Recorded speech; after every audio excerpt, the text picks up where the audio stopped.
Hello bachcho, let us see the question. The question says 34 gram of hydrogen peroxide is present in 1120 ml of solution. This solution is called. ठीक है बच्चों, तो यहाँ पे जो की कंसेप्ट होगा बच्चों इस क्वेश्चन का की कॉन्सेप्ट ये क्या होगा? This will B volume strength. This will B volume strength. ठीक है ना? हमको इस क्वेश्चन में वॉल्यूम स्ट्रेंथ ही फाइंड करना है. तो एक बार इसको हम डिफाइन कर लेते हैं बच्चों. वॉल्यूम स्ट्रेंथ क्या होता है? तो हम क्या बोलेंगे? वॉल्यूम स्ट्रेंथ क्या होता है? The volume of oxygen, the volume of oxygen at STP standard temperature pressure liberated from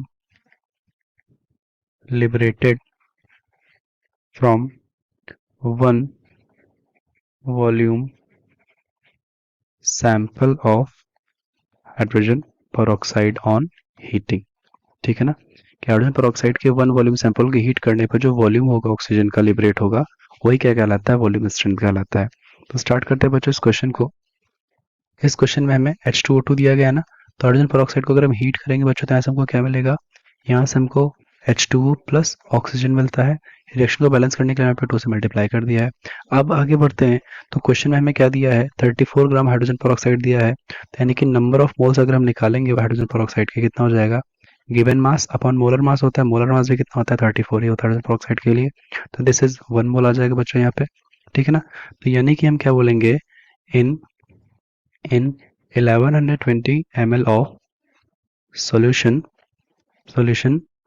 H2O2 moles of H2O2 कितना हो जाएगा? moles of hydrogen peroxide ये कितना है? is 1. ठीक है, तो therefore हम क्या बोलेंगे? therefore बोलेंगे in 1000 ml हम निकालेंगे 1000 ml of solution. इसमें moles of hydrogen peroxide निकालेंगे बच्चों. वो कितना हो जाएगा? that will be equal to 1000 divide by 100 1120 that is 100 upon 112 moles. ठीक है, यानी कि इतने मोल्स ऑफ जो है हाइड्रोजन पेरोक्साइड के रहेंगे इन 1 लीटर ऑफ सॉल्यूशन. ठीक है ना बच्चों? अब आगे में क्या करना है? आगे में करना है यहाँ पे रिएक्शन में अगर देखें तो यहाँ पे क्या हो रहा है? इस रिएक्शन में क्या पता चल रहा है हमें कि 2 मोल्स H2O2 से हमको क्या मिलता है? यहाँ पे 1 मोल O2 मिलता है एट STP. ठीक है, और 1 मोल जो होता है ये क्या होता है? 22.4 लीटर्स के इक्वल होता है वॉल्यूम में. बट क्वेश्चन में तो हमको 1 मोल ही दिया गया था ना, क्योंकि 34 ग्राम हमने देखा 1 मोल इसके इक्वल होता है. तो यानी कि हम निकालेंगे यहाँ पे बच्चों 1 मोल H2O2 से हमको कितना ऑक्सीजन मिलेगा? तो 1 मोल से मिलेगा हमको हाफ मोल ऑक्सीजन मिलेगा, है ना? हाफ मोल ऑक्सीजन मीन्स क्या? 16 ग्राम ऑक्सीजन मिलेगा. और 16 ग्राम ऑक्सीजन मिलेगा, इसका वॉल्यूम कितना हो जाएगा फिर? ये भी हाफ हो जाएगा, 11.2 लीटर्स के इक्वल हो जाएगा. तो हम क्या बोलेंगे बच्चों यहाँ पे? This implies 1 mole H2O2 gives 11.2 liters of O2 at STP. ठीक है, तो therefore 100 upon 112 mole of H2O2 से हमको कितना वॉल्यूम मिल जाएगा ऑक्सीजन का?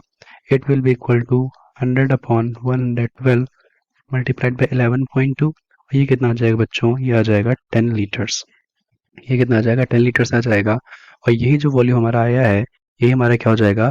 वॉल्यूम स्ट्रेंथ हो जाएगा. तो हम क्या बोलेंगे? दिस इंप्लाइज बच्चों, दिस इंप्लाइज जो वॉल्यूम स्ट्रेंथ होगा, वॉल्यूम स्ट्रेंथ ऑफ H2O2 जो सॉल्यूशन में दिया गया है ये क्या हो जाएगा? This will be equal to 10 volume solution. Option देखे बच्चों, ऑप्शन ए हमारा करेक्ट आंसर होगा. I hope you understood. Best of luck.